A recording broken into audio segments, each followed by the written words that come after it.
Welcome to the Rim Break Rodeo. We hope this video helps.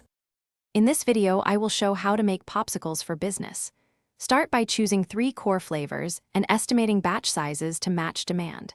Calculate ingredient costs and set a retail price with profit margins in mind. Set up a clean prep area, label ingredients, and use consistent portioning for uniform results. Test one recipe at a time and gather feedback from friends or local customers before scaling up. Develop a reliable base recipe and record exact measurements for repeatability.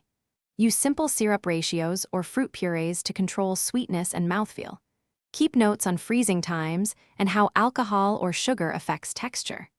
Plan scaling by testing double and quadruple batches to check equipment limits. Track yield, waste, and labor hours to refine production efficiency before committing to larger orders or wholesale partnerships. If you're finding this video helpful, please subscribe and like to support the channel. Quick recommendation: stay hydrated with the Owala water bottle during long kitchen shifts.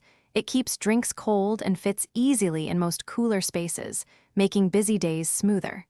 Check the description for the link and other deals so you can grab one if you like it.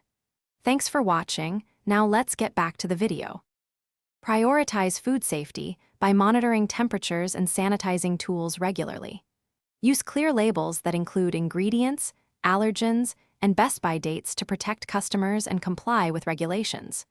Choose packaging that preserves popsicle shape and shows your brand, whether individual sleeves or multi-pack boxes. Think about convenience for retailers and customers, like resealable trays or portion boxes, to encourage repeat purchases and reduce handling during distribution.